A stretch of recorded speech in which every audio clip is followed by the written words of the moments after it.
The following program is suitable for general audience of any age.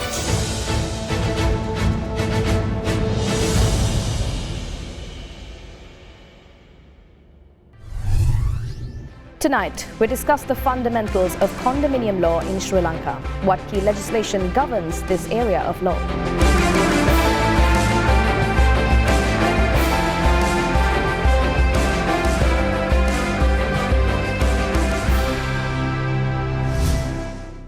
A very good evening and thank you for joining us on yet another episode of Law, Land and Liberty, where we bring to you key legal concepts and break it down for the layman. Today's topic is something that we have mentioned in passing in the previous episodes as well, specifically when we were referring to property law and its vast scope. But we're going to be giving it a lot more focus on the essentials of what one should understand when it comes to this legal area, and that's on condominiums and condominium law. And to speak about this, we have someone that's very well suited for this and has not been on our program prior, which is a shame, considering her experience and expertise in this area. We're very delighted to welcome onto the program Ms. Ajitha, Edirimanne, attorney at law. Thank you very much, ma'am, for taking the time to come down to the studio today to explain this concept to us. Thank you for inviting me. A little bit of an introduction into Ms. Edirimanne. She has 40 years of practice in this field specifically, and also she has written a book relating to condominium law, understanding the concept of condominiums. So safe to say we're in very good hands when it comes to this specific topic and how we're going to venture into it. On that note, here's how we're going to break down this discussion. First, we'll be talking about the fundamentals, where exactly the legislature lies, and etc. Next, we'll be getting into the current context and what we can see with practical application. And finally, we'll see moving forward how exactly we can expect the landscape surrounding condominium law to change in Sri Lanka. Hello, my name is Ajitha and I am a cybersecurity student. So, my question is on the fundamentals. What are the key pieces of legislature that govern condominium law? Well, without any further ado, let's get right into this discussion. We have a lot to break down considering we haven't touched this topic properly before. Thank you once again, ma'am. We have lots to cover, but I think we should start with the basics. For anyone that's watching this program right now, I feel like this is the most important question. Despite it, whether legal background or not, we need to get a proper understanding, and that is on what a condominium actually is. Can you tell us in the legal sense, with legal terms, how exactly a condominium differs to normal housing permits and apartment ownership? Can you tell us about that now? Okay, now a normal house is built on a block of land, and then there are 4 boundaries: the north, south, east and west. But in the case of a condominium property, it is constructed in a building which has more than 1 story, and the condominium unit would have 6 boundaries, that is, apart from the north, south, east and west, the top and the bottom. So for a condominium unit to be considered as freehold property, it has to be registered as a condominium property at the relevant land registry. That is, the owner of the land would register a condominium plan showing the subdivision of the building into condominium units. So the basic difference, of course, in terms of the boundaries, we have 4 for a house, we have 6 here for a condominium unit. And there are also a regime of bylaws, rules and regulations which a unit owner has to comply with. Those are, I would say, the very basic differences between a normal house and a condominium unit. Exactly, and I think that leads us very well into the legal technicalities aspect as well. Now we understand the difference between what a condominium is and a normal house, and what demarcations there are when it comes to differentiating. But can you tell us a little bit about the laws and legislature that governs this aspect of condominiums specifically, ma'am? Where exactly does the law lie? Yeah.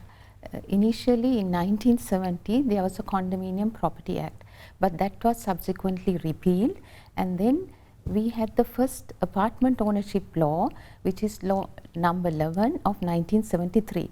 This was subsequently amended by Act number 45 of 1982 and then also by Act number 39 of 2003. Now on each of these occasions, now the first act brought into the law the creation of a condominium property. The significant change in Act number 45 of 1982 was the introduction of a statutory constitution for the management corporation, which is the entity which manages the condominium property, manages, maintains and administers. Then by the law of number 39 of 2003, 3 different types of condominium properties were introduced. That is the provisional condominium property, which is seen only on paper. That is, you register the condominium plan, the provisional plan, but you don't get created condominium unit.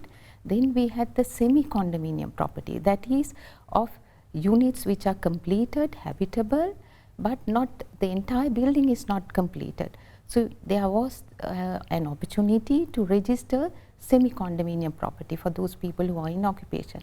And then the final completed condominium property. So Act number 39 of 2003 brought into law, I would say the main change is allowing pre-sales of condominium properties.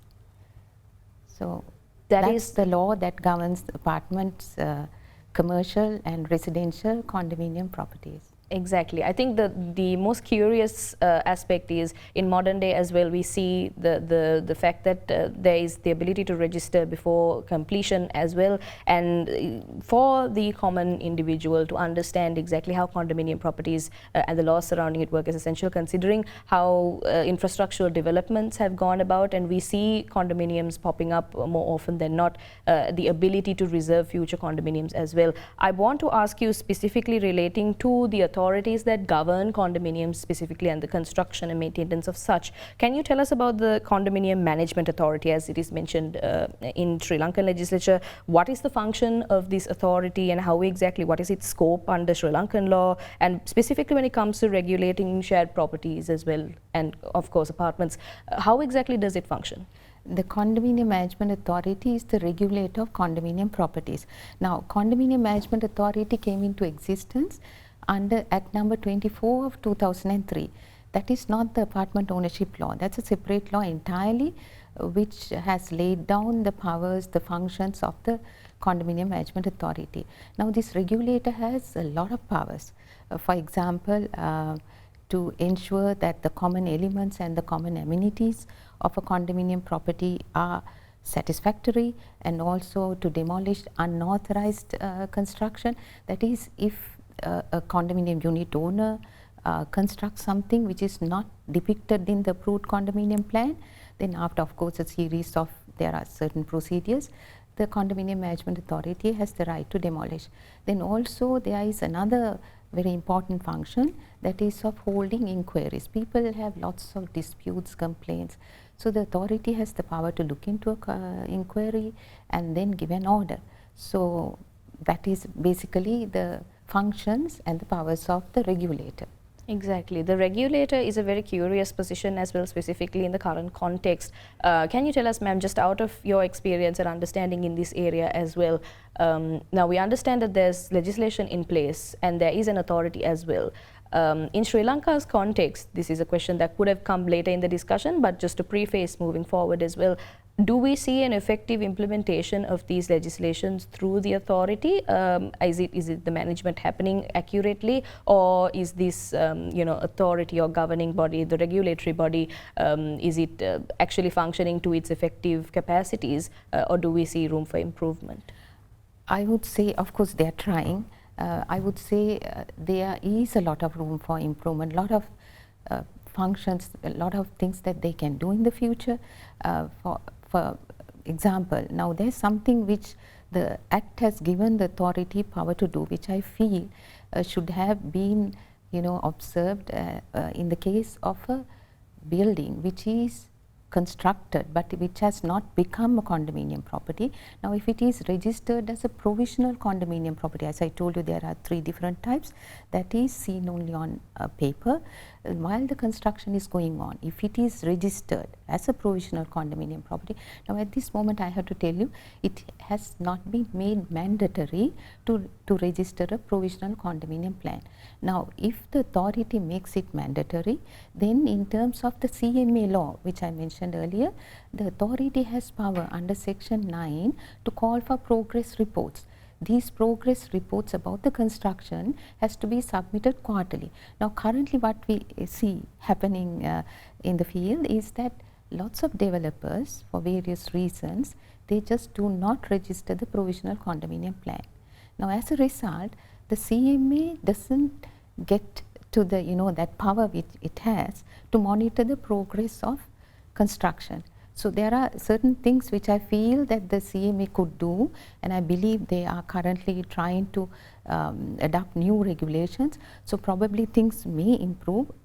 We have to wait and see. Exactly. I want to get further into that specific area of reforms and advancements and what we can see in the landscape moving forward as well. But before we get that, this context was necessary considering the fact that you just mentioned as well that provisional condominiums, it's not mandatory for such registration. Therefore, you don't need quarterly reports of progress because it hasn't registered in the first place. I want to ask you specifically relating to the requirements that need to be met in order to register condominium property in Sri Lanka. We understand that there are 3 types, but an individual that's registering a condominium property, what are the requirements that are existent? Is there a specific area that we can look into where it's listed down? What exactly is the process there, ma'am? Okay, now regarding the registration of a condominium property, before we come to that, we have to see that the construction has been done in accordance with the law. Now, firstly, the developer has to get a building permit. Now, what we see happening currently is that developers apply to the UDA. UDA is the Urban Development Authority, which has the power to oversee all building construction. So, currently the UDA regulations are given in the UDA regulations 2021, but I believe that is to be amended shortly. Now, in terms of that, the developer has to submit series of documents and obtain clearances like the fire clearance, for sewage, for electricity, lots of clearances. Now, once they get those series of clearances, the building permit is issued for the construction of a building. Now, I am talking about a building, right? So, once the building permit is obtained, then only would one expect a proper construction of a condominium property, and thereafter it has to be registered as a condominium property only after the certificate of conformity is issued to the developer.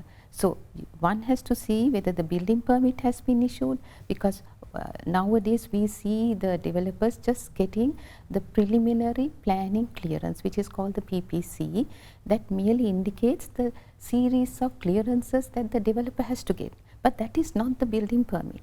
Okay. So, once you get the building permit and you complete the construction, then you have to again apply to the UDA and get the COC.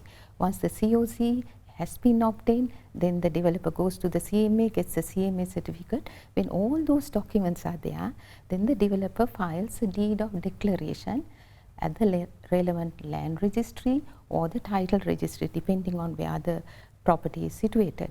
And once the deed of declaration is registered with at the land registry, they open up folios for each and every unit, then the building becomes a condominium property.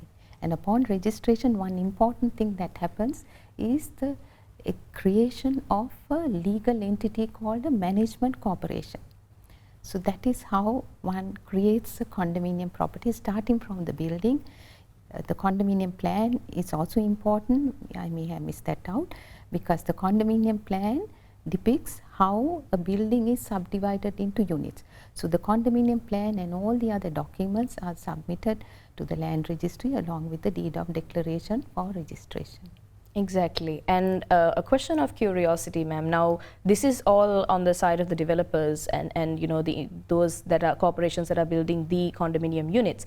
We have to move into the other side, of the flip side of the coin as well, ownership of an individual that is in ownership of a condominium property. But before we get into that, the question I have to clear a doubt of is specifically before maybe a deed of declaration has been submitted and processed, or the condominium plan and all those other preparations in order to officially declare that there are condominium units that have been built and have been registered. Is it possible for individuals, as under the condominium plans, the registration that you mentioned, the 3 types of registration, is it possible for individuals to purchase beforehand? How exactly does that process work specifically? Do we have to wait for a deed to be issued, or what exactly is the area there? That's a very important question. Now, we see lots of developers selling pre-selling units, what happens is they execute a sale and purchase agreement with the prospective purchaser. But lots of purchasers do not know whether a building permit has been issued to the developer. So sometimes when they are asked, the developer would say, I have the PPC. But what is, as I told you, PPC is just a letter. So once the development, if the development permit is not there, and we see lots of constructions taking place without this very important document, anyway, the sale and purchase agreement is released to the purchaser. So what purchasers normally look into is the location. The location is nowadays is very important. If it's close to a school, close to a very important residential area, I see lots of purchasers disregarding these very important questions that they should ask a developer. Okay, for example, the development permit and the title. Is there a proper title that the developer holds in respect of the property? Are there encumbrances attached to the land? Because the developer obviously has to raise money, and the developer would go to a financier and we mortgage the property. I don't say that it is wrong, but the important point is, will the developer be able to release the mortgage which is attached to the land? Because once the mortgage is attached to the land, when the building is completed, that encumbrance goes to all the units, right from the bottom upwards. So the purchasers who enter into sales agreements, I should say, of course they may not have the knowledge to look into all these things. There are lawyers, there are the professionals who can advise them. And also, leaving aside the legal aspect of this matter, the purchasers should also check with other professionals like a civil engineer, a structural engineer, whether, because they would not know whether the area is good for construction, whether there is a structural issue. There are so many things. When you move into a condominium property, it's not only the title, it's also whether the developer has the ability to complete the condominium property. Now, since you asked this question, I think I should tell you, there are sometimes, I have come across many such instances where purchasers have entered into sales agreements in 2018, and up to now they haven't got their deeds. Okay, so the building is still deemed to be under construction. So there are lots of such problems, and as we go along, maybe I can talk to you about those. We can talk about the specifics as well when it comes to the current context and what the practicality aspect and the application of this law as well, and what to look out for as individuals that want to understand this concept of law and to practically apply these relevant concepts as well. I want to get into the common legal issues that arise, not just on pre-purchasing, but also during inhabitation. Maybe there could be issues as well, and encumbrances, as you mentioned. I want to get into that also. But before we get into any of that, let's take a very short commercial break. You're watching Law, Land and Liberty. We'll be right back after this. Stay tuned.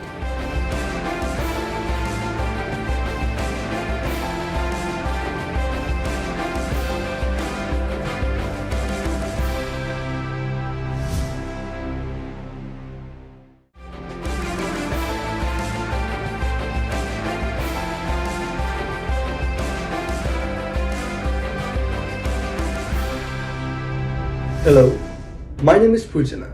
I'm an engineering student. My question is on the current context. What are the biggest issues in owning condominium properties in Sri Lanka? And welcome back to Law, Land and Liberty. We're in conversation with Ms. Ajitha Edirimanne, attorney at law. We're discussing the fundamentals of condominium law and the intricacies surrounding it. Thank you very much for the previous segment, ma'am. I believe we got a good introduction and a good foundational understanding into condominium law and where exactly it's situated. Now going into the more practical aspect of things with the current context as well. We just got done speaking about a very tricky area of when exactly proper ownership of condominium can happen before it has been instated as an actual publicly available property. I want to get more onto that aspect, specifically relating to individual owners that are hoping to own or already currently own condominiums. Can you please tell us about the rights and responsibilities specifically of individual owners of condominium properties and where exactly that is situated in the law? Okay, now in the Apartment Ownership Act number 45 of 1982, there are statutory bylaws Now, in a condominium property, because there are, people have to safeguard the rights and liberties of the other unit owners. Everybody is living in an enclosed environment. So this is the reason why there are the necessity of bylaws, rules and regulations in a condominium property comes into the existence. But now we have statutory bylaws. Apart from that, a management corporation can also adopt bylaws, rules and regulations, but that adoption should be subsequent to a special resolution passed at a general meeting of a management corporation. So these rules and regulations we can divide into two segments: statutory bylaws, which are found in the second schedule of Apartment Ownership Act number 45 of 1982, and also other bylaws, rules and regulations which are adopted at a general meeting of a management corporation under a special resolution. So these rules and regulations or statutory bylaws apply to how a unit owner should live within a condominium property.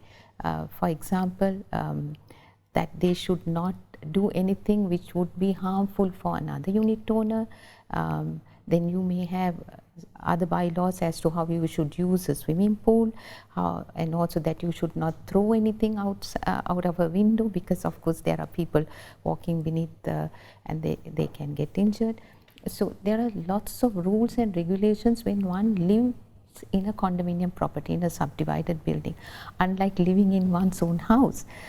So these rules and regulations are found in the statute, also adopted by the management corporation. Exactly, and I want to ask you specifically relating to the issues that we can see now. Practically, we understand that there are agreements that are made between the purchaser and the developer of the property as well, the owners. That there's a transfer of some sort occurring where inhabitants are allowed to inhabit the property. Specifically now, we touched on just one point previously where there could be issues of under construction condominiums where it has still not come into fruition, and issues of that sort. But when it comes to following the construction of a condominium, what are some of the most common legal issues that you have seen that have arisen in your experience with condominium properties? What are the biggest legal obstacles and maybe the issues that maybe individual owners can go through due to the inconveniences of a developer or the property in itself, and vice versa? Okay, now when one wants to purchase a condominium property, if it's under construction, then the developer would get the purchaser to sign a sale and purchase agreement. Now the sale and purchase agreement, currently it's weighted more towards the developer, right? In our country it's how it is, because the developer would give this document and tells the purchaser, these are my conditions, terms. Of course some of the purchasers would go to a lawyer, get it vetted by a lawyer, and most often lawyers would request amendments, because we see the sales agreement is mostly in favors the developer. Developers would feel, because they are going into major construction, they have to safeguard their own interests. But what I see in this sales agreement is mostly some developers do not indicate the completion date of a condominium property, and also they would say under certain circumstances, like for example if something occurs which is beyond their control, then they have the right to extend the completion period. So this beyond their control phrase is used mostly in all these sales agreements. Now recently when we had the COVID problem, of course it was beyond their control and they could not complete the completion of a condominium property, but we could give them that excuse maybe for 2 or 3 years maximum. But some developers they are still insisting that there are reasons beyond their control, and therefore that's why they haven't been able to complete. No, currently what I see as the most the problem faced by purchasers is the fact that some developers do not complete the condominium building as promised to purchasers. So that's one of the most important problems that are faced by purchasers. I think for issues such as this, the Condominium Management Authority can come up with creative solutions, maybe regulations which will make it mandatory for the developers to keep to their promises. Now I should mention that in Thailand they do have a standard sales agreement. Of course that sales agreement contains certain mandatory clauses which has to be adopted by a developer. So like for example the estimated completion date. So some developers might think that these are things that will go against their interest, but I feel if such things are adopted in our country, certain provisions, certain sections which are made mandatory in the interest of the purchasers, because these purchasers pay a lot of good money, so their rights also should be safeguarded. So that's one of the major problems that I have seen construction wise. Then also where the title is concerned, some of the purchasers, they do not know that they have to go to a lawyer. I mean that's important, otherwise how can they check the title? So checking the title is important, because sometimes you find that the land which is deemed to be owned by the developer, sometimes developers are owners of the land, there are encumbrances, mortgages. Of course, apart from the mortgage that is attached to the property, if the developer goes and gets a loan from the financier, there could be other mortgages which have not been released. Then there could be other encumbrances. So title is another important area. Then the construction delays. Those are the most important things that I have seen in this field. I should also say that there is a very important matter which has come to my knowledge regarding a particular condominium property where the purchasers haven't got their deeds for 20 years. That was 2 decades. Yeah, so these are matters which can be addressed by the Condominium Management Authority. Exactly. I think such serious issues as well, it stems from small mishaps and also ignorances on the part of the purchaser as well to what the legal circumstances are. Specifically, as we know through maybe common understanding that if we're going to purchase a piece of land, we would do a proper search for encumbrances. As such, condominiums are also no different. We have to ensure that it is an unencumbered piece of property that we're going to be inhabiting. I want to specifically get into that area as well, relating to well, we understand that there are multiple things that could go wrong if the proper procedures are not upheld, and there's a lot of area for a gray area basically where we don't know confirmation. When it comes to such an instance, individuals that would find themselves in such an unfortunate position where maybe it's condominiums that are still in construction, as you mentioned now, over 20 years waiting for a deed is a very serious amount of time. How exactly does Sri Lanka's laws, does Sri Lanka's laws have adequate protections and maybe means in order to achieve justice for such a situation where there has been a major delay of that sort or some sort of injustice that has occurred? Does Sri Lanka's property law adequately cover that area? Yeah, now as I told you, we have these 3 different types of condominium properties. The intention behind creating a provisional condominium property was to enable pre-sales. But what has happened is they have not made it mandatory in the law.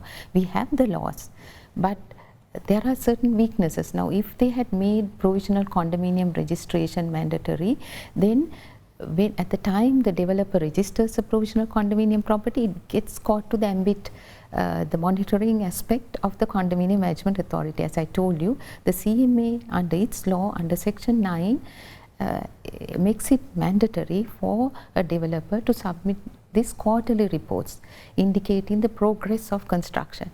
Now, had they made it mandatory, then I do not know whether the CMA is aware that it has this kind of powers. Then these delays in construction would not have happened. Because apart from that, the CMA law also indicates that in the case of a provisional condominium property, if there are such delays, they have the right to get the developer to come for an inquiry, find out the reason, and if the developer is virtually bankrupt or some reason, it's something like that which has prevented the developer from completing construction, then there is also the CMA has the power to take over such property and to maybe hand it over to another developer, or it says complete construction. Under the CMA law, they have the power to complete construction. So there are, powers are there, the law is there, but I feel that sometimes the regulator may not be aware of this side of its law. I'm not saying that the CMA hasn't done a good job. They have. They do. Within the exercising the powers that they currently have, they have done a good job. But I think they can do better. And I am made to understand now that they are now trying to amend the regulations, maybe adopt more regulations. So in the future, I believe we can expect more things to happen. Exactly. I think that's an area I want to touch on a lot, specifically the, as you mentioned, the awareness of the existence of legal provisions that we have, but the practicality and the application aspect is where we're lacking at the moment. I want to get into future reforms and progress that we can expect to see, and what, in your experience and understanding, would be the most urgent areas to address first and foremost. Before we get into any of those, let's take a very short commercial break. You're watching Law, Land and Liberty. We'll be right back with the final segment. Stay tuned.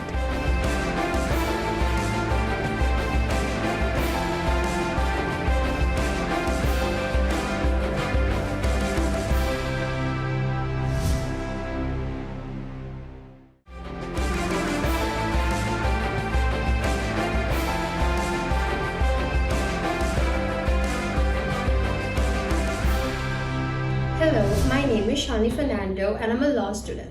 My question is on the future. What can we expect as reforms moving forward? And welcome back to Law, Land and Liberty. We're in our final segment in conversation with Ms. Ajitha Edirimanne, attorney at law. We were just discussing condominium law. Unfortunately, this is our final segment. Thank you very much, ma'am, for the previous two segments.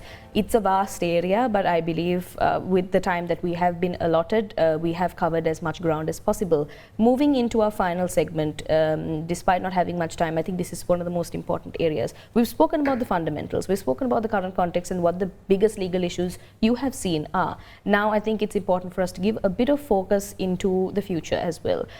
In your experience, having dealt with this law for the past 40 years of your experience, can you tell us specifically where the most urgent needs for reforms can be visible, specifically when it comes to Sri Lanka's legal system dealing with condominium properties? Okay, that's a very important question. Now I would say, if in Singapore, for example, any developer who constructs a building, subdivides it into more than 4 units, is required to have a license in constructing condominium properties.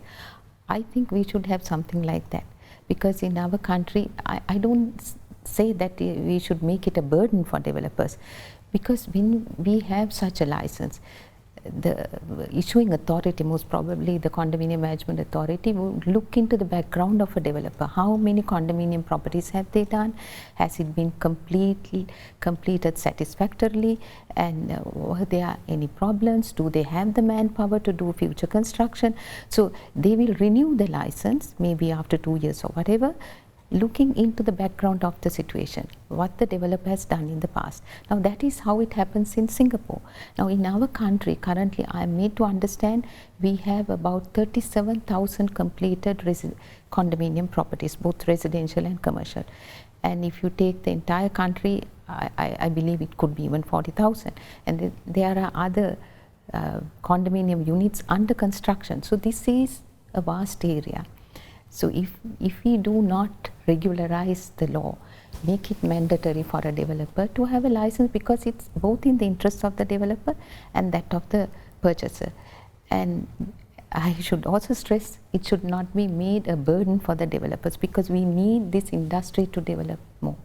And then the other thing is, there are when the developer releases new condominium units, when they start on a new project, in other countries, especially in America, in the United States, they have condominium property laws for each of the different states. They have made it mandatory that the developer issues something like a prospectus, giving notice about the particular project. That has to be registered at the relevant authority.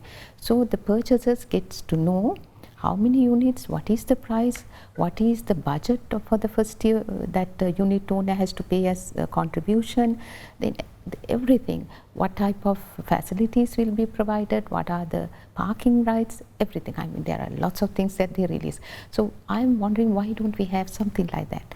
The Condominium Management Authority can make it mandatory for developers, not of the smaller condominium properties like 3 or 4 units, but for we have major construction, 20 units, 300 units, you know, but things like that before they start a project. The CMA can make it mandatory. Go ahead, issue a public notice, because like a share issue, we have a prospectus published in newspapers. That can be done. People are made to aware. I mean, they get to know what are they going into, what are they going to purchase. So that's another matter I think we should have.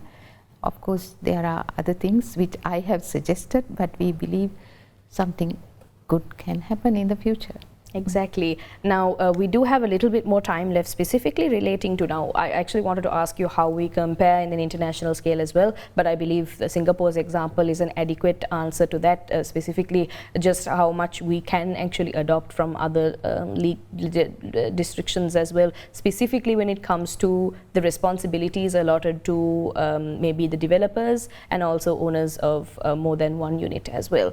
I want to ask you specifically the advice that someone in your position can give to an individual and also to a corporation that is hoping to embark on publicizing and having condominium properties available for both sides of the coin. Can you give us a little bit of understanding and insight into the key areas that you should look at? Maybe we can start off with the individual ownership of condominium property as well. While this entire discussion can count as one, what are some key points that you would want a property owner, a potential property owner to walk away from this discussion with? Yeah. Potential property owner, I would believe, is a purchaser. As I told you earlier, the purchaser must definitely check the title of the condominium property, that is the land, and check the sales and purchase agreement, not just sign the acceptance. It's very important because you are going to put in a lot of money, millions of rupees. The clauses, purchasers would not know, they are just laymen. And then, of course, find out whether there's a building permit. Don't go by the PPC. And those are basically key things that a purchaser should be aware of. I mean, some people just get attracted to the location, but later on you don't want to suffer in silence. Then when we talk about the developer, right? Developers, obviously, they are investing a lot of money. They have to raise funds. That's also very important for them, that they do a project without any problems. So how are they going to raise the money? They have to go to a bank, raise a loan. The banks ask 101 questions because they are giving away other people's money to the developer. So the developer has to be sure, in his own case as well, that the land is free of encumbrances. They have to also check from their own lawyer whether the title is okay, whether there are any encumbrances, because that is the security that they give to the bank. And then also the developer is also not so sure about the future. He or the developer expects the purchasers to pay the installments on the due dates. I mean, surely if they do not do that, the developer has to pay the loan, the installment, the interest and all that. So now at this point of time, I think there is another very important area that I want to mention. In the States, they have this insurance which a developer can get from an insurance company. Actually, it protects the loan. Mostly, I think it favors the bank, because the banks, if the developer fails, the bank can recover the money from the insurance. There are that type of insurances available in the States. So now in our country, if a developer does not complete or if he goes bankrupt, then the plight is on the bank, the financier. Having finance will not be able to recover the money. Now if we have a similar system as that is found in the United States, that there is insurance cover protecting the loan, so that if the developer fails, the bank can recover the money, then there will be more developments, more condominium constructions in the future. So those are few things that I can think of right now. Exactly. for both sides. So there are safety nets that we can see, maybe we can have that implemented in the future as well. Before we end off on this discussion, ma'am, a question of insight to get your answer of, specifically relating to the direction that Sri Lanka is headed when it comes to the legislation and the legal landscape surrounding condominiums in the country. Do you believe that, now you mentioned that there's room for improvement of the Condominium Management Authority as well, and also there's a lot more awareness that a property owner or a purchaser can have before walking into an agreement. Do you think that as a country, as a legal system, we're moving in the positive direction and we can expect to see development moving forward for recent reforms and maybe future reforms as well in this area, or are we still struggling to keep up? I think there is room for improvement. There's lots that can be done. Especially we should make the public aware of the problems so that they will venture into the purchase of condominium properties, or also living in condominium properties, knowing that these are the problems that they will be faced with. So I believe there are more which the Condominium Management Authority can do, and also lawyers can do. They can make the public aware of the laws that apply to condominium properties and how the management corporations function, where of course they have, general meetings and what unit owners should do. So these are things I believe there's lack of awareness. There's more that can be done by the Condominium Management Authority and by lawyers practicing in this field. So there's room for improvement. Exactly. I think that's the perfect note, unfortunately, for us to end off this discussion on, as we have come to time in this segment as well. Thank you very much, ma'am, for coming down to the studio here today and for explaining to us the vast concepts of condominium laws and trying to trickle it down and actually help us understand the basics and the essential areas of what we need to know specifically in this area. Thank you once again. Thank you for inviting me. And we leave you tonight with the words of James Madison. The rights of persons and the rights of property are the objects for the protection of which government was instituted. That's all we have for you tonight on Law, Land and Liberty. Thank you very much for watching. Have a good night.